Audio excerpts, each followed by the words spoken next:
Hello everyone, today our team is analysing Robert's case, focusing on the barriers to client-centred care. We identified 3 key issues that negatively affected his experience. First was the use of medical jargon that left Robert and his wife confused. Second, the poor interprofessional communication that forced his wife to act as the middleman. And third, a lack of clarity about professional roles and new referrals.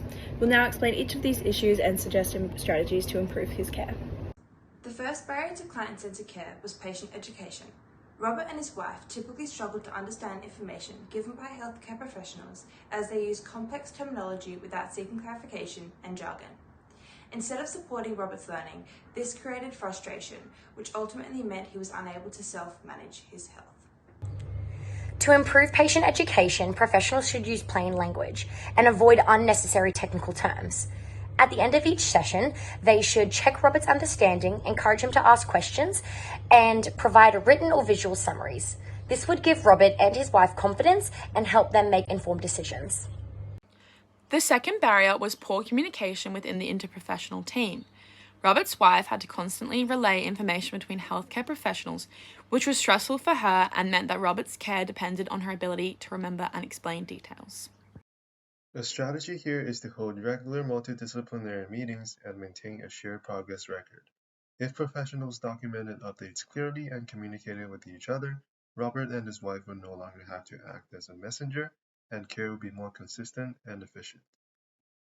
The third barrier was confusion about professional roles. In hospital, Robert was often not aware of why he was seeing a new professional or what their role was. This lack of explanation created uncertainty and made him feel excluded from his own care journey. To address this, each professional should introduce themselves, explain their role, and clarify any reason for new referral. Updates should also be shared behind the scenes so Robert doesn't have to repeat his health story repeatedly. This would make him feel respected and informed.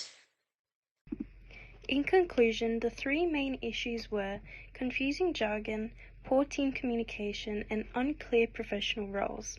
By adopting the strategies we outlined, plain language, shared communication systems, and clear role explanations, the healthcare team could deliver more client-centered care.